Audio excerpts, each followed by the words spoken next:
Good, I'm just doing one thing and then just want to make sure that I can actually see. No, I can't. Okay. We're ready.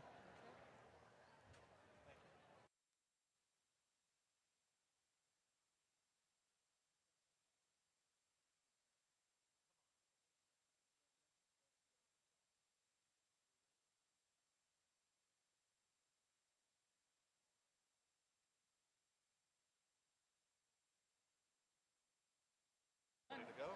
1 o'clock. Good afternoon. Ooh, let's try that again. Good afternoon. Good afternoon.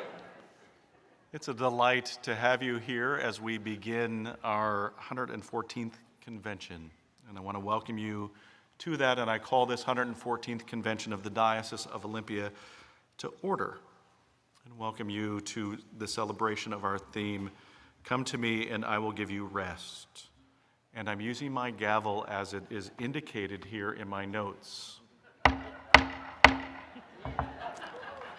I get a lot of those, friends.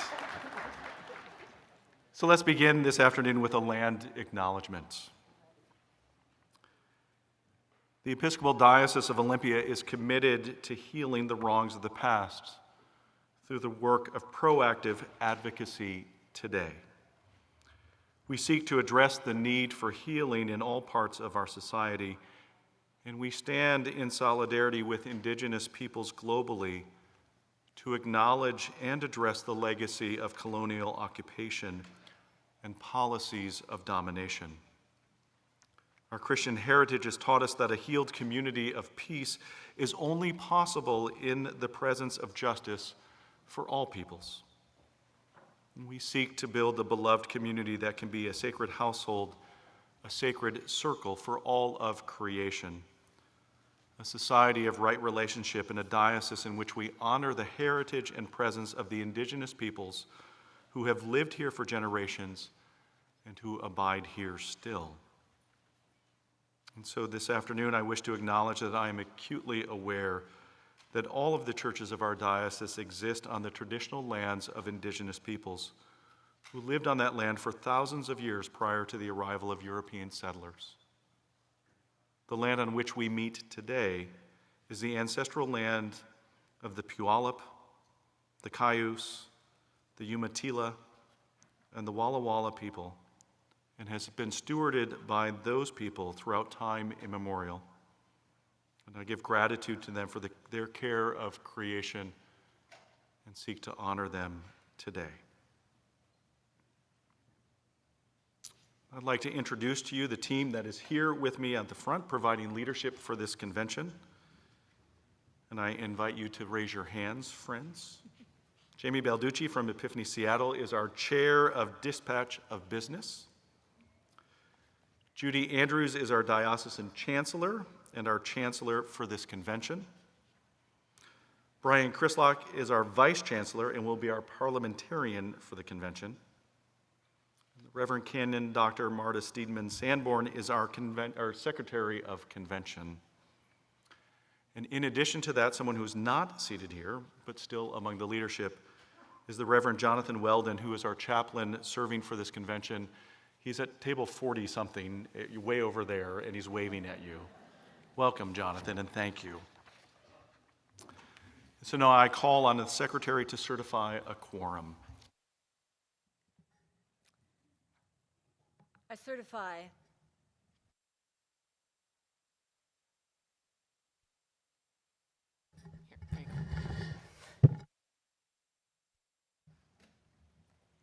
that I have satisfactory evidence that a canonical quorum of each order is present and that I have a correct list of the clergy and lay delegates present.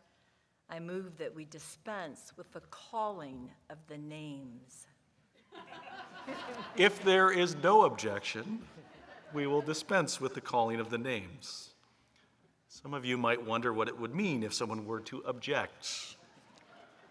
It doesn't mean a person necessarily objects to the item under discussion, just that they would rather have us vote rather than accept it by unanimous consent. And so each time throughout the convention, I will pause to see if there is any objection. And seeing none, I declare that a quorum is present. And I recognize now our parliamentarian, Brian Crislock, to review our rules of order. Thank you, Bishop. Rules of order govern some of the procedural practices of this convention and supplement the church-wide canons, constitution, and our own diocesan canons and constitutions. You'll find our proposed rules of order in document A3. I would like to draw your attention to the pre-submission of amendments for debate and discussion, which is an addition this year. Under these proposed rules of order, amendments to resolutions must be submitted in advance and emailed to Canon D.D. Moore and to our Secretary of the Convention. Email addresses are in the rules of order document A3 and will be posted on the screen as well. Amendments are due by 12 noon tomorrow. Amendments will then be posted to the convention website as soon as they are received, so you have an opportunity to review them. You should check this website before the afternoon session on Saturday to see what, if any, amendments on the resolution will be considered and if you wish to speak to them. Amendments will automatically be called upon. In addition, you will see additional provisions in the rules of order governing our elections, including if our elections extend to 4 ballots and other individuals that will be granted seat and voice on the floor. Thank you, Bishop. Thank you, Brian. Is there any discussion on the rules of order? Seeing none, then without objection, the rules of order document A3, which includes the report on privilege, will be adopted. I declare that the 114th Convention is organized for business. And I recognize Jamie Balducci, Chair of the Dispatch of Business. On behalf of the Committee on Dispatch of Business, I move acceptance of our agenda, document A1. Without objection, the document A1 is accepted. I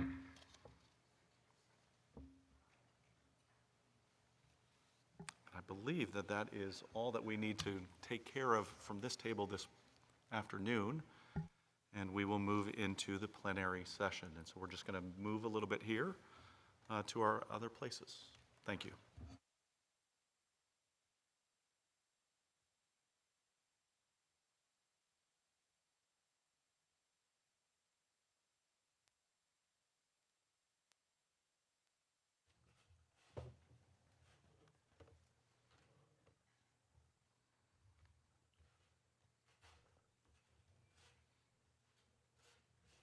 So let us pray.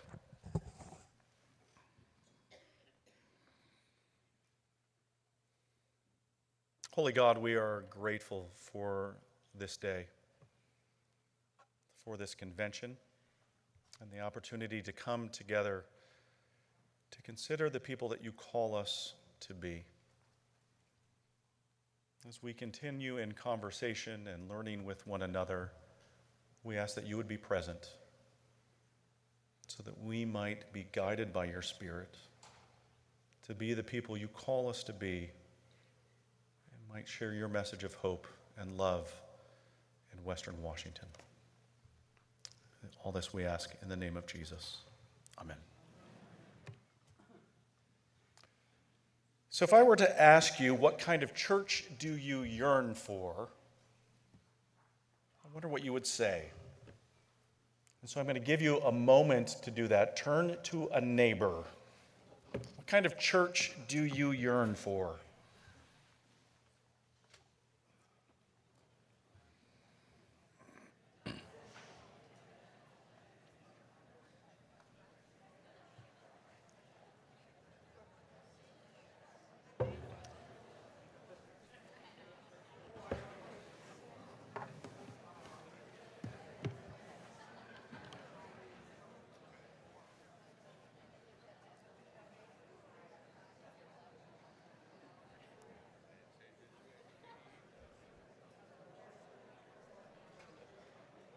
If only one of you has spoken, it's time to turn to the other person.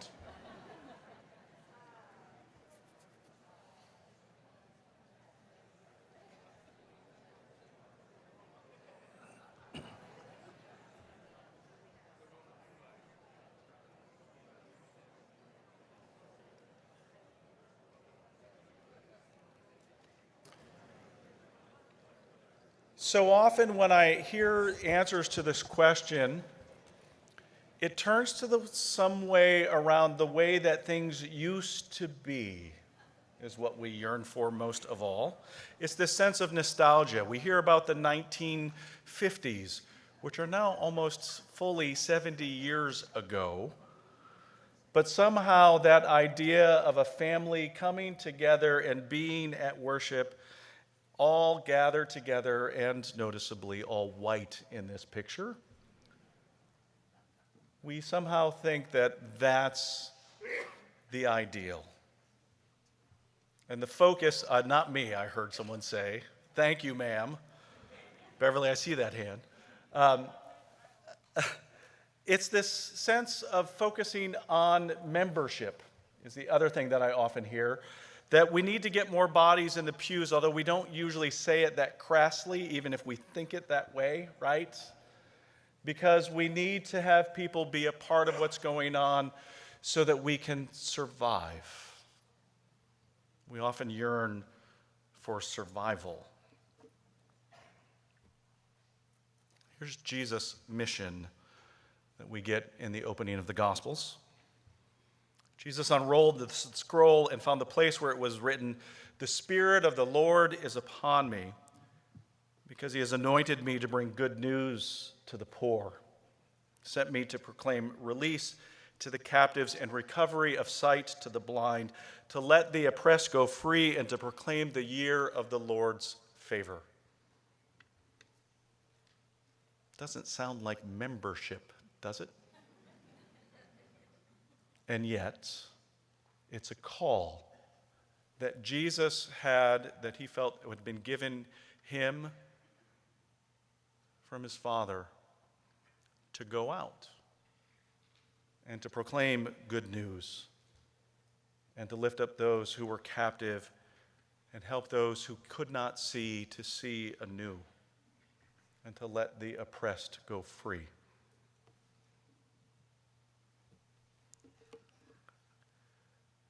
What always amazes me about the disciples is that there was a cost that went with it, that maybe they understood or not, right? In this passage that's before you, it's talking about, of course, Jesus finding those first few disciples and saying to them, "Come and follow me." And then they did what every parent hopes their kids never do. They left mom and dad behind and the work that they were doing and went off and followed this strange rabbi. Imagine if your kids were doing that right now, today. What would you say to them? Stop, I heard someone say. Exactly. This is not the way you want to go, kids. Are you sure what you're doing? Let me tell you how the world really is. And yet, Peter and James and John and Andrew left everything behind in order to follow him. At my consecration, I had one hymn that I requested out of the beautiful music out that day. Fred, wherever you are, you're over there. Thank you. He selected amazing music for that service. But it was this hymn, "They Cast Their Nets in Galilee." Because I think it really gets to what is true most about serving God. That it's risky business. That it means giving up more of who we are in order to follow and proclaim the good news of Jesus. That even though their lives as fishermen were contented and peaceful in the lyrics here, that the peace of God came down and filled their hearts and then broke them too. We often don't talk about this because we feel as if doing so would be putting people off from joining our churches, because it is all about membership, right? And yet, the call of Jesus is to follow and pray for the marvelous peace of God that will fill our lives with a mix of things, not always what is great. What kind of church do we yearn for? The early church knew what it meant to follow Jesus. If you can't see that far side, actually they can't. If you could put up that slide, I'd appreciate it. The early church knew that there was a cost associated with following Jesus. This is a Far Side cartoon if you can't see it. Signing up of Christians versus Lions sign-up sheet. During that time, the catechumenate process was 3 years, we're told, in order to just become able to be baptized as adults, because, of course, there was no infant baptism at that time, right? That catechumenate process of 3 years, we wanted to make sure that you knew what you were getting yourself into by proclaiming and following Jesus as Lord, because it meant this. It meant persecution if you were found out or if your family found out and they wanted to turn you in. And so folks were deciding if they wanted to sign up on that Lions versus Christians sheet. And they did. They willingly signed up to follow Jesus, knowing that it was risky and that they needed to be those who dedicated their lives to the way of Christ. You likely know this church history, that there was severe persecution up until 300 to 313 AD. And then in 312, that's when Constantine began to favor Christianity after his vision of the cross on October 27th of that year. And then he wins that battle at the Milvian Bridge, gains control of the Roman Empire the next day, and now it's all good with Christianity. Tolerance led to an encouraged faith, led to the Holy Roman Empire in 381, after Constantine had died in 337. He didn't officially convert until the end of his life. You can figure out any sorts of reasons why if you would like. But Christianity became a civic faith. And we stopped worrying about whether or not we would be persecuted. With that establishment of Christendom, it requires very little from us, because the focus has been since that time and continues to be under Christendom all about membership rather than discipleship. That it wasn't about our changed lives as much as how we could add to what was going on already at the church. That it was a place to meet people. That it was a place to do business out in the parking lot. You would go there to see everyone else, and you would be asked, if you were passed in the street, what church do you go to? It still happens down in the South, by the way. I don't think it's happening very often here in the Pacific Northwest. Because Christendom is dying, friends. And we don't know what to do with that. Because a lot of the conversations that we hear about the church is dying, the church is dying, the church is dying, it's all about Christendom is dying.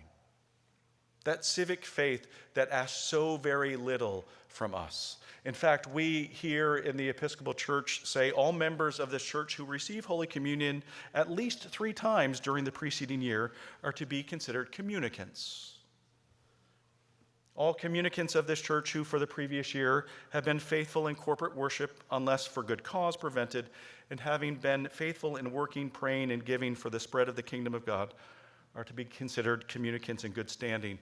But usually that just gets reduced down to that 3rd bullet down there. If you attend 3 times and are known by the treasurer, you're in good standing. What does that mean to be faithful in that work? It's a question that we don't ask much at vestry, because we're just excited to have people who are there and giving to support our work. These quotes come from Anthony B. Robinson in his book, Changing the Conversation, A Third Way for Congregations. For civic faith, religion easily becomes an adjunct to a person's existing way of life and not a new or different way of life. I have a good friend who is a church consultant, and he often hears people say that the church doesn't ask much from them, if anything,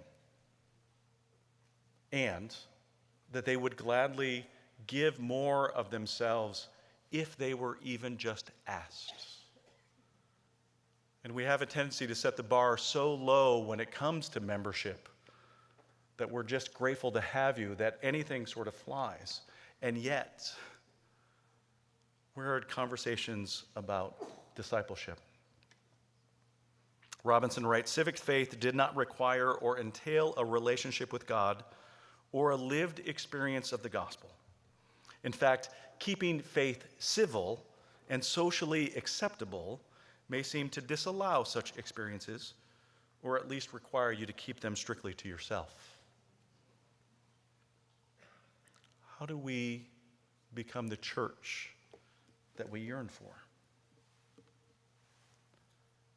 It always amazes me that whenever we would do introductions at coffee hour, when we introduced ourselves even to one another, we would talk about how long we had been members at the church. Well, I've been here at St. Mark's since 2004, someone would say. Oh, I've been here since 1970, another would say, meaning that they had more status. Imagine introducing yourself not with your years of membership, but how it's going lately as disciples of Jesus. What's been rewarding in your faith recently, or what's been challenging? So turn to that same neighbor and introduce yourself, using this sort of question rather than how long you have or have not been a member at a certain parish. You've got 3 minutes.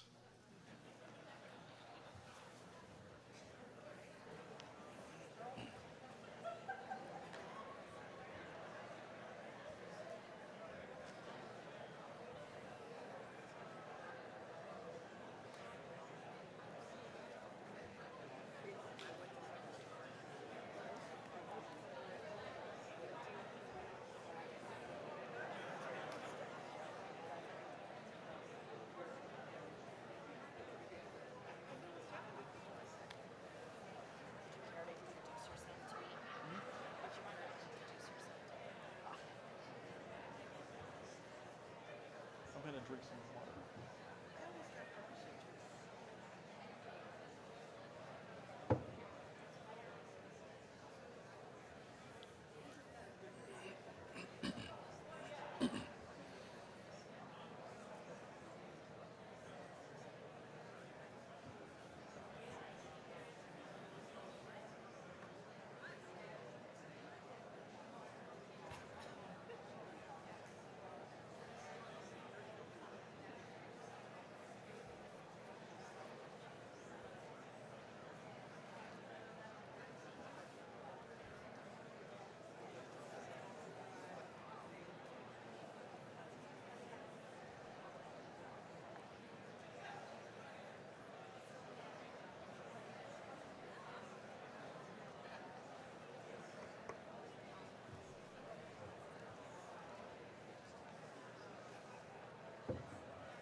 About 1 more minute.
Thank you.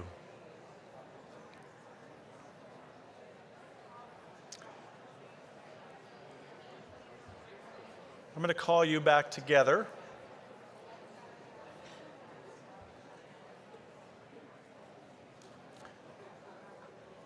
So, a question for all of you on that exercise. Who learned something new about a fellow parishioner or your clergy person at your table? A fair number of you, good. Because that conversation, right, it invites us into a deeper space and one that is more honest. My experience at church has often been that we need to keep up that front, that everything is going well.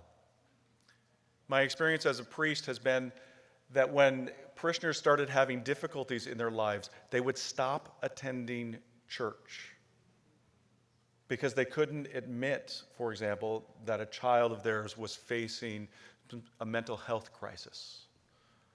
What might you all say, I was told. Or if there was trouble in a marriage.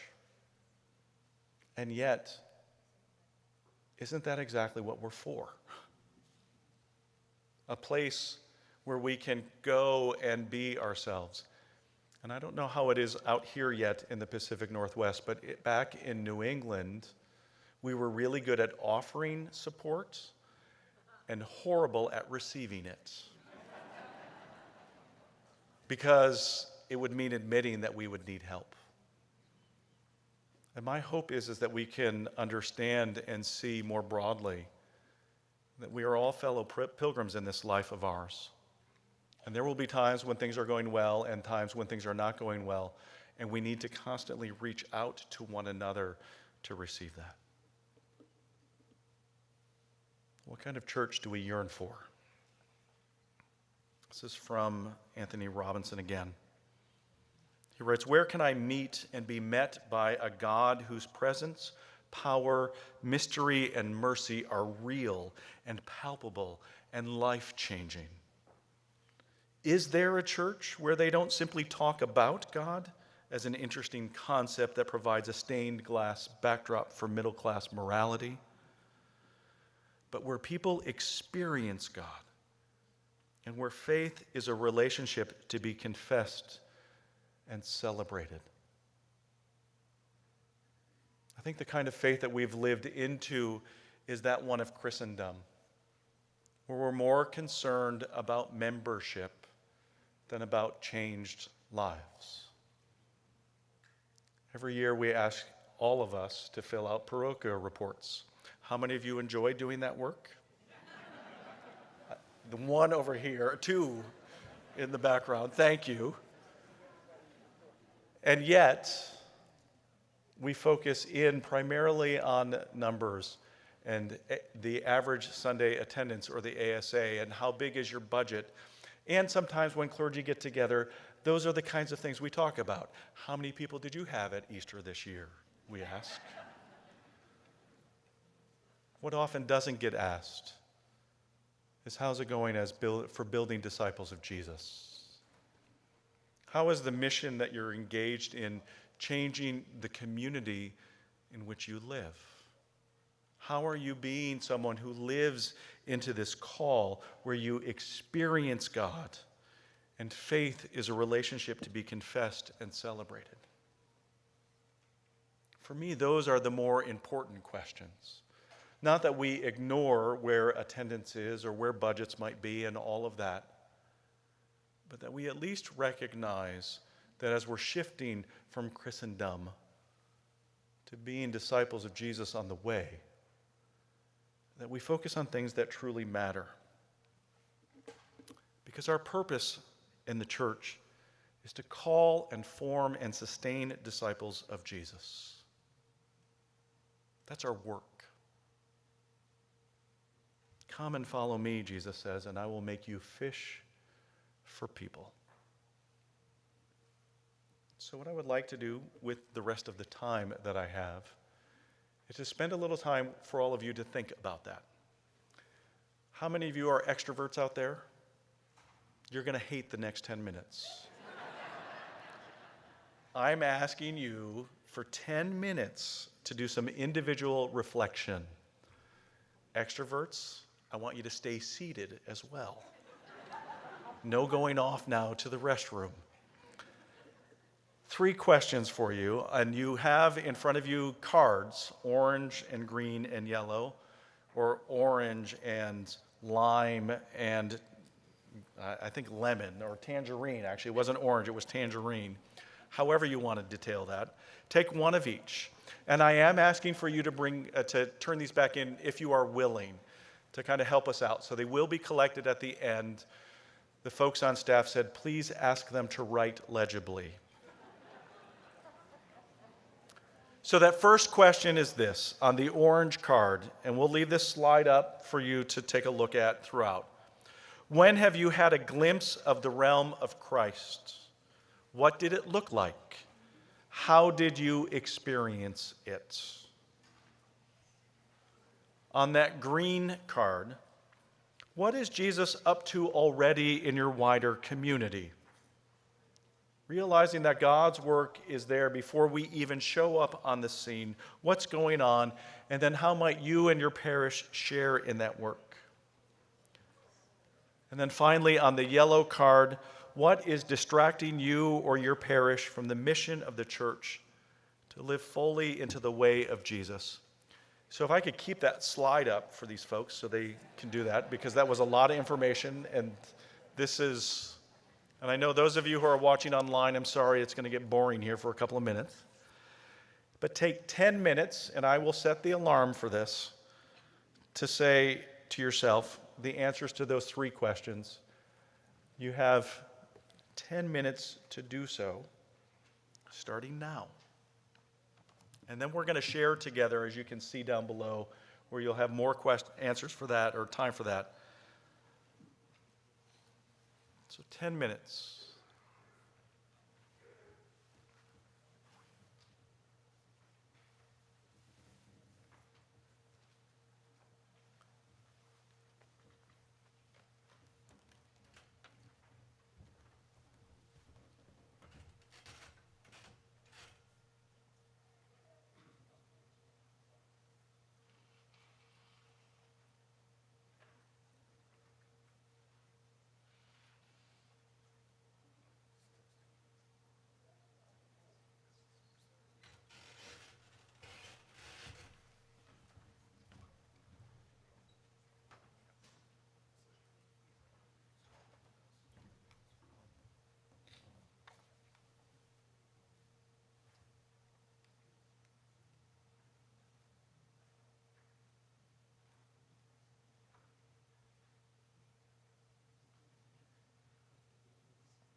2-minute warning.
All right. Thank you. So now what I'd like you to do is to take out your cell phone and put it into the middle of the table. Thank you. And now moving into groups of 3 from your parish, I'd invite you to talk about these 3 questions and your response to them, as well as the answer to the question of what do you think the difference is between membership and discipleship. So I'm throwing in a bonus question there, but you have triads from your parish, or if you need to do a quad, you can do that.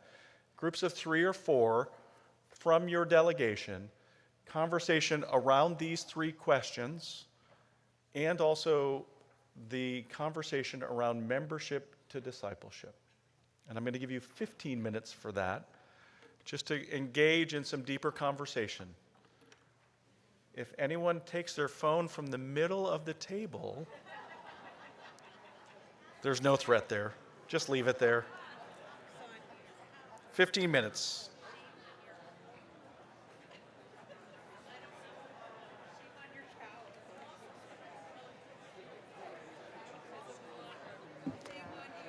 Yeah, absolutely. Yeah, if you would like to stand during this, you can. Someone's pointing at something for me. There's a question someplace. Can we put the questions back up on the screen, please? Thank you.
2-minute warning, friends.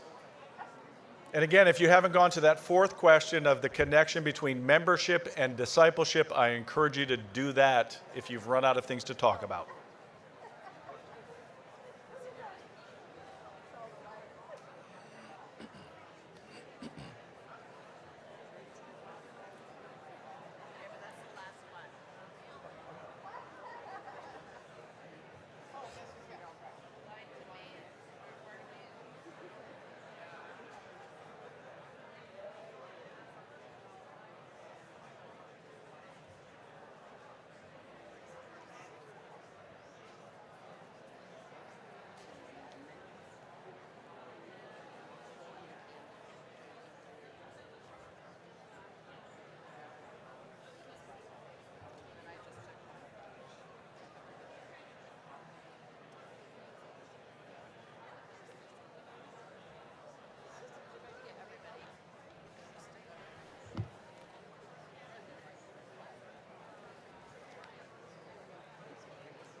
Okay.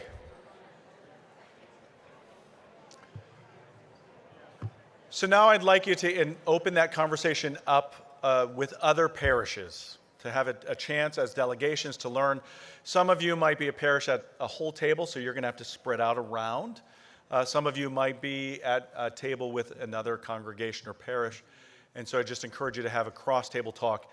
Same exact questions, so just a wider conversation around that. And again, a reminder of that fourth question of that connection or not between membership and discipleship and what it is that we focus on.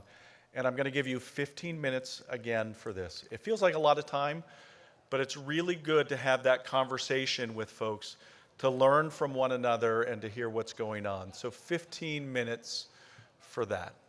And if you need to stretch, you can do so, kind of stand up and, do that. 15 minutes.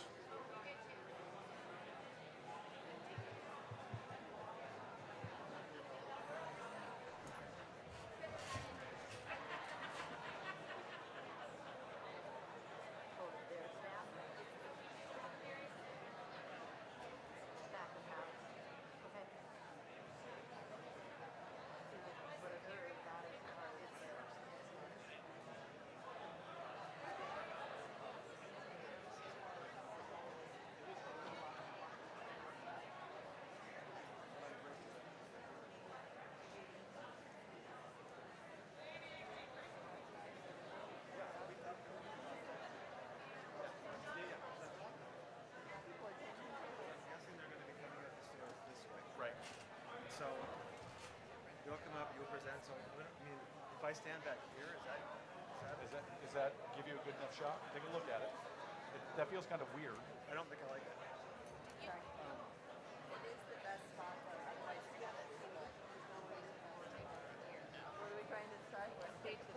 Just with Yeah, for the. words, they come up. Because they're going to come up and receive it.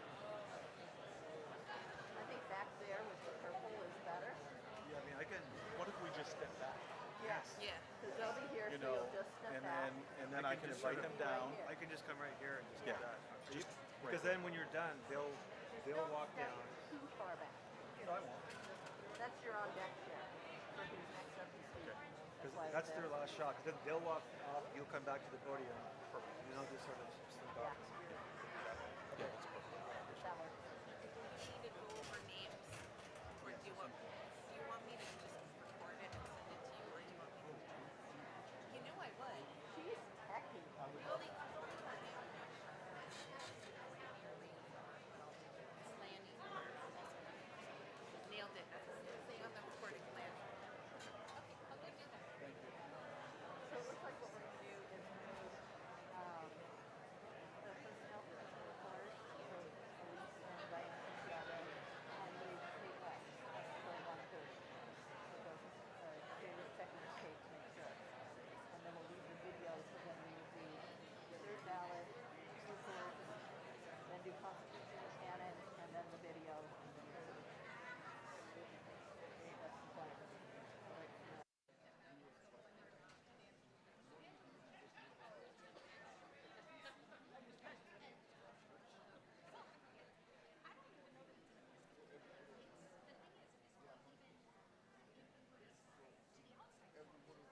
About 3 more minutes.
Okay, friends, welcome back.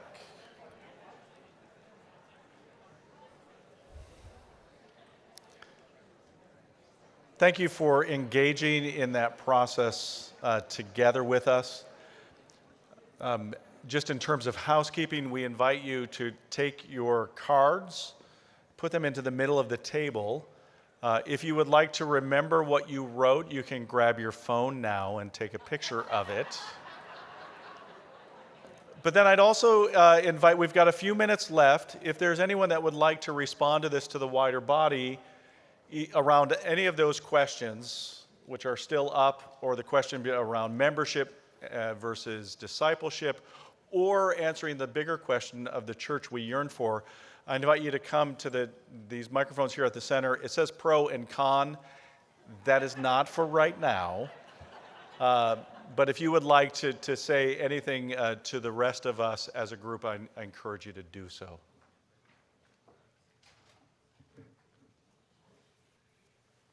And you can queue up if you need to.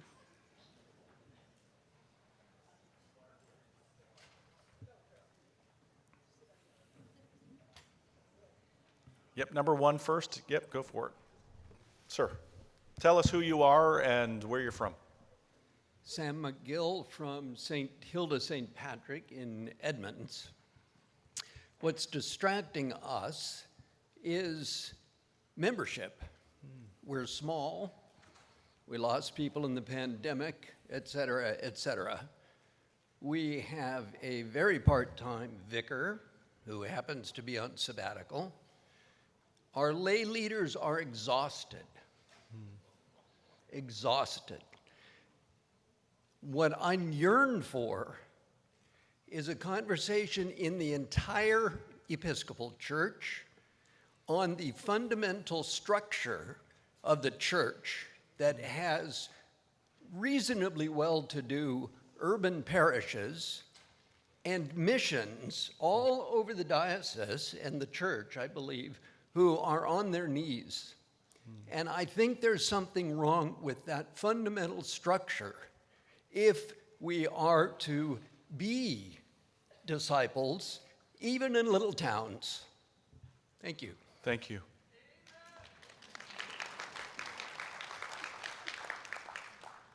I'm Christina Burnett from St. Margaret's in Bellevue, and I would like to share where I've seen Christ in action, and that has been with Kairos Prison Ministry, and watching the transformation that the inmates go through over the course of the weekend as they bring down their walls and begin to trust and share with each other and experience Christ's forgiveness for themselves and for others.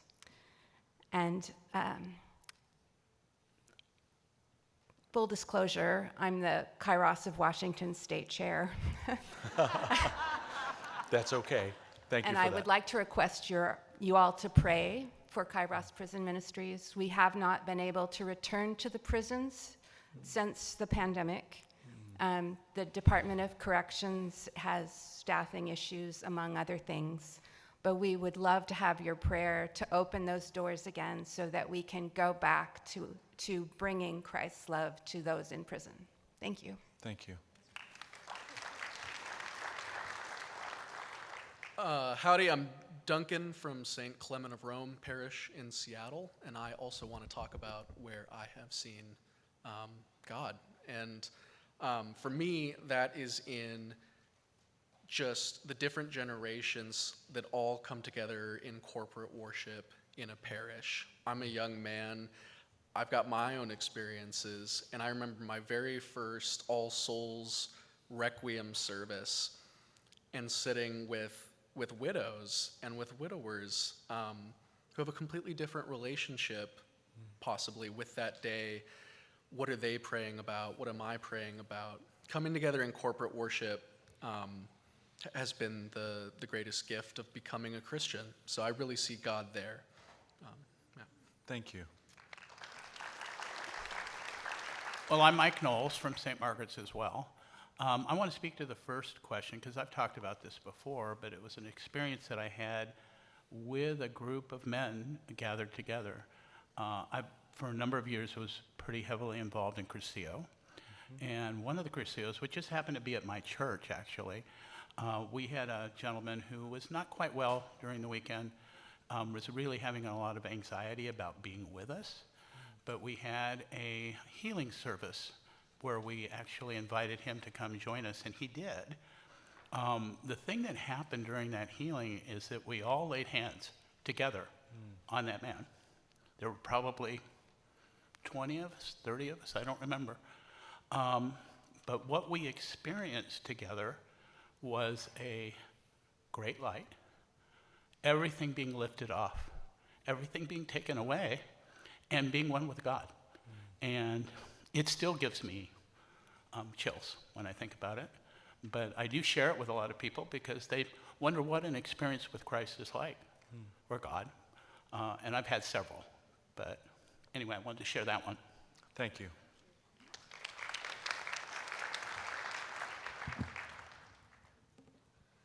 I'm MJ, and I'm representing Christ Episcopal Church of Anacortes. I'm going to respond to the last question. For me, what's distracting is we are a total common ministry church, and it's great that we have so many people who want to do so many different things within the church, and they have so many talents. But what's can be difficult is for someone who's battling mental health issues, having to just starting to have those wounds healed, and then have to be told, oh, let's go to another person because they might be able to help you better. It only helps so much having that bandage reopened. Having to open it up so many times can be difficult when I don't want to have to relive it so many times. So that would be for me, and it's, yeah, thank you. Thank you.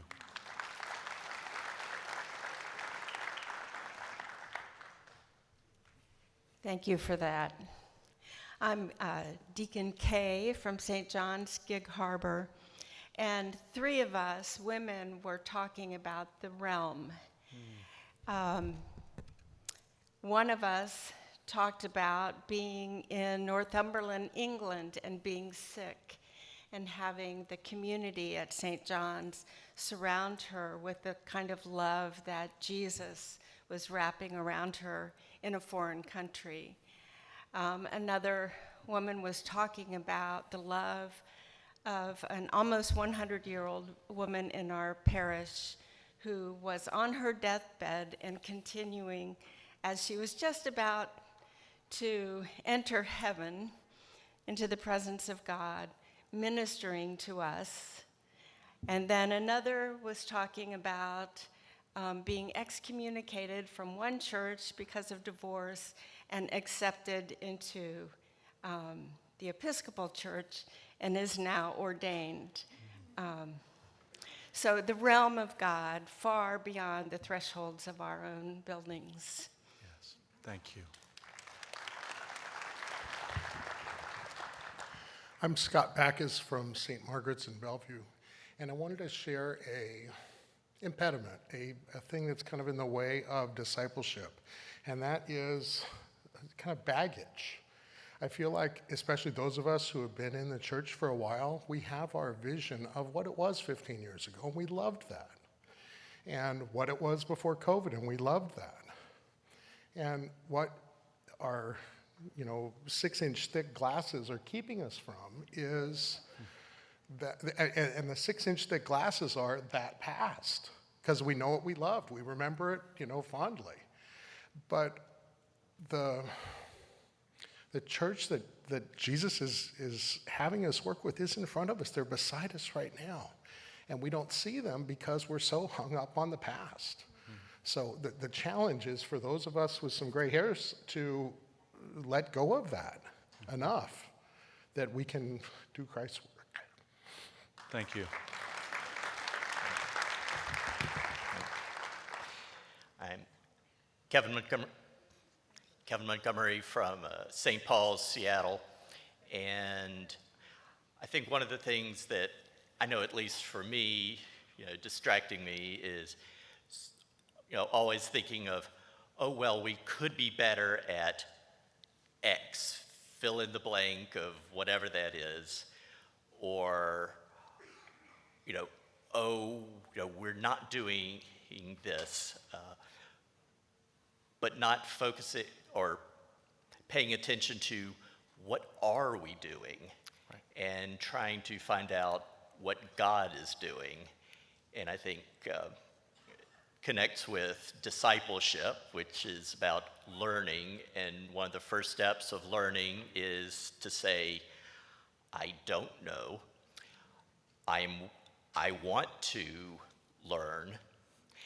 And a priest of a former parish of mine, kept saying, it is not just discipleship, but also apostleship. And yes, using the word evangelism. Mm-hmm. But the first step in that is listening, right, not just talking. Thank you. I'm Paul Moore from Resurrección St. Paul's Churches in Mount Vernon. I'd like to speak to the question of discipleship versus membership. And I think we have to start that discussion with a realization that the parish register is not synonymous with the Book of Life and the Book of Revelation. Membership is an administrative category. Discipleship means being intentionally on a spiritual path. You can be a member and not a disciple, and that's tragic. You can be a non-member, and you ought to be, all of us ought to be, disciples. Thank you. Thank you. Bishop, I want to talk about what's distracting me. Israel is a topic of and a character in so many of our lectionary readings, and at the same time, at least at my parish, we're not given a chance or a space to reflect on the disconnect between what Israel is and is called to be and what Israel is doing and actually is right now. And that's a theological issue that is really distracting for me. Thank you. My name is Carola Parker. I'm from St. George, Maple Valley. And I just want to say something on being in the realm of Jesus, and an experience I had just yesterday. It was my mother's, would have been her 104th birthday. And I was driving to an appointment between Maple Valley and Renton on this beautiful stretch with the trees. They were red, yellow, gold, and the sunlight was all shining through. And for those friends that know me, they know when I'm touched by things around me, I write poetry. And all of a sudden I found for a 10-minute time zone, I was experiencing my mother talking to me and giving me advice. And I was responding to her and letting her know how much she meant to me. And everything was coming in rhyme. And when I got home, I wrote a poem. It's out on Facebook. But it was this experience that I knew that there is a heaven, there is God, and in spite of everything else that goes on, he was there, she was there, and there's our place. Thank you. Two more. My name is Victoria Johnson. I'm here from St. Peter's Parish in Seattle, and I wanted to talk about the church I yearn for. I'm on the younger side for the Episcopal Church, and part of that is I very much yearn for a church, an Episcopal church, that understands that the church at large, which we are a part of, we can't just say that's not us, because they're our brothers and sisters, and they are acting in Christ's name regularly, and they have made it so we do not have the trust of people my age. And we have to recognize that before we can rebuild the trust, which we must do before we can get more people my age into the church so I can have friends when I am more of your guys' age. And to be clear, I love all of you, and I'm glad you're here with me today. I just want, it's not about membership, but it is about, I would prefer to have people in this room with me in 40 to 50 years. Three more. So Laura and then our two friends behind you. Go ahead. Hi, I'm Laura Myers, and I belong to St. George and St. Peter's now. St. George is my sending parish. And I would like to speak about the church I yearn for and discipleship membership. Perhaps, as someone who is on the path to the diaconate and new to my chaplaincy at Harborview, perhaps if we stop focusing on what we're writing in our parish registers and open our eyes as we are walking in the streets and serving people, we can understand how to be disciples. Meaning, I pass about 50 people from my parking lot into the hospital that are in need of love, and somebody to come alongside them. And I'm just saying, Jesus went to where they were. Thank you. Good afternoon, everyone. Simon is my name, just from Kenya, but now representing Emmanuel Church, Federal Way. We have seen as a congregation, we have seen, experienced Christ in us, because in seminary we were not taught how to start church in America. We did not learn that. So we have seen Christ in our small but growing environment, church, we have seen Christ among ourselves in the sense that balancing work and church has been an issue, but truly we have seen Christ in our congregation. We have seen our congregation growing from 2 people to 50 people on a good day, or 30 people, and truly we have seen Christ in that, and we are hoping that we are going to see Christ more. We would challenge you or invite you to come and see how we experience God in a Kenyan way.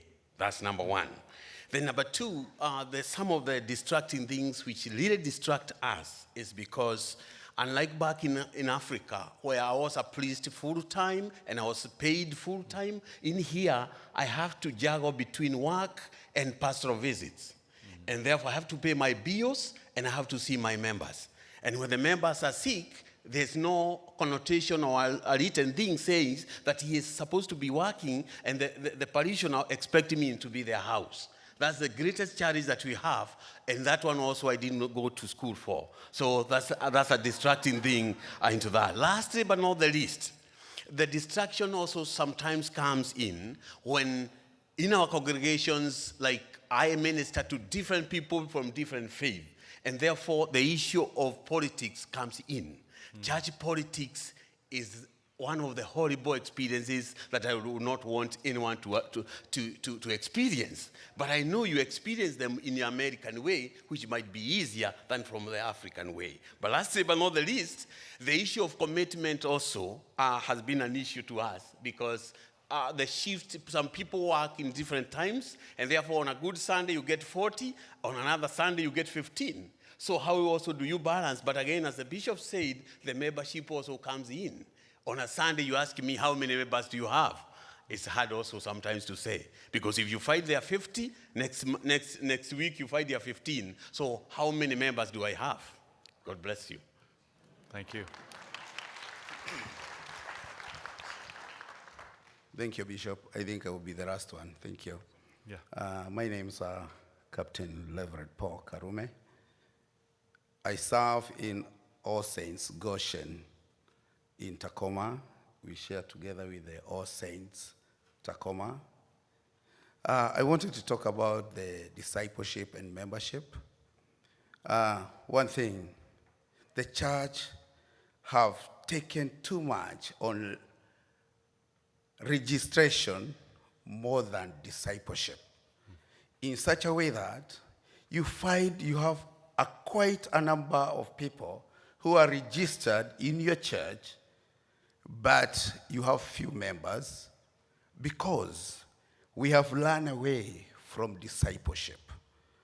Because the discipleship is a matter of follow-up. What we have put in our church is that if we don't see you on a Sunday, we have cell group where the member of your cell group calls you, not only one, you can be asked by as many as 10.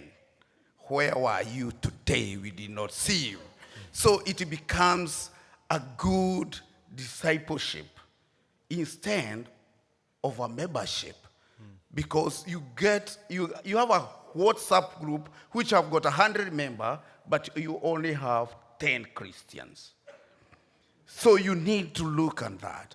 The other thing, I was looking on the hindrances which are making us as the community which are coming to the U.S., maybe in our missions. One, my brother have just said it about that, and I was not very much on that, but mine one was resources.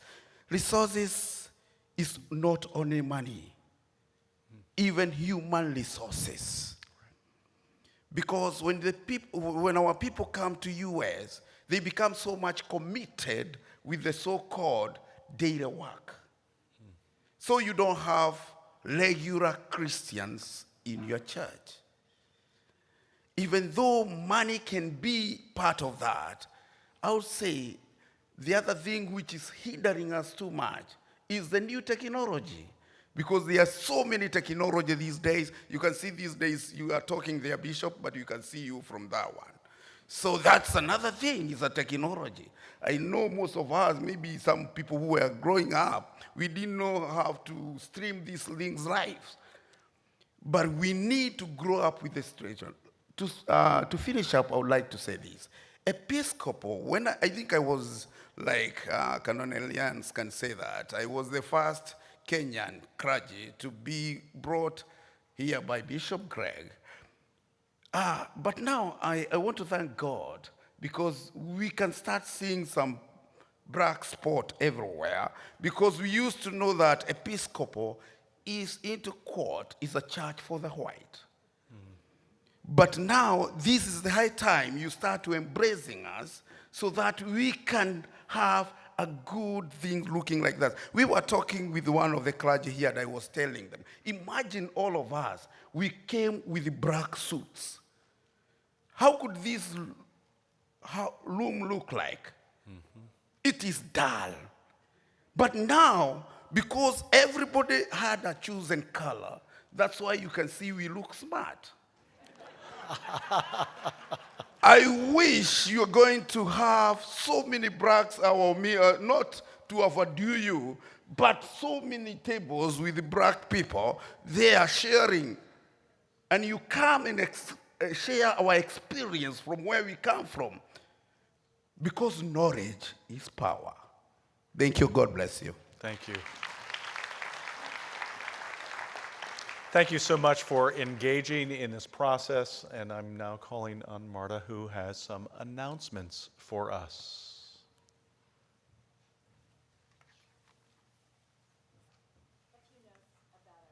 Nope, can't hear you.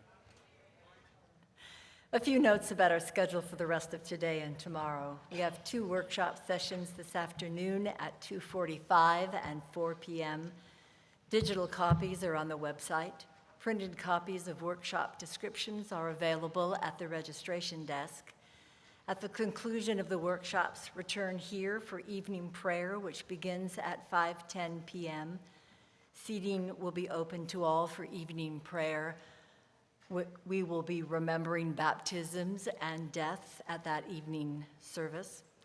Following evening prayer, you are invited to join us for fellowship in the exhibit areas. Punch and treats will be available. Speaking of exhibits, at registration, you received an exhibit passport.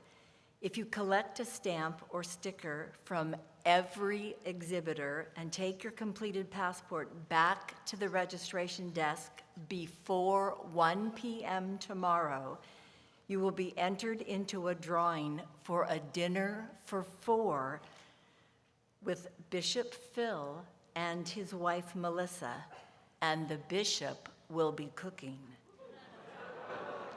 The drawing will be around 3 p.m. tomorrow, and you must be present to win. I understand that one person has already completed their entire passport, and I have seen it. If you have tickets for the convention dinner and the question and answer with the bishop tonight at 6:30, that dinner will be in the Chambers Bay Ballroom in the Marriott Hotel.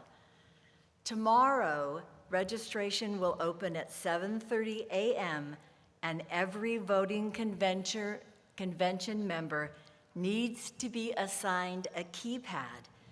Make sure that is your first stop in the morning. Finally, our day tomorrow begins with the Eucharist, including the bishop's address and a rite of healing at 8:30 a.m. Our business session will begin at 10:30 a.m. A reminder that there is a 4 o'clock rehearsal today for people who are participating in that liturgy. I have no further announcements, Bishop. So the only other addendum that I would like to make to that is that you have to actually talk to the people instead of just collecting stamps out there. Yes, it makes it a little more difficult, but I will be happy to cook dinner for you. Now I declare that we are adjourned until 8:30 a.m. tomorrow morning.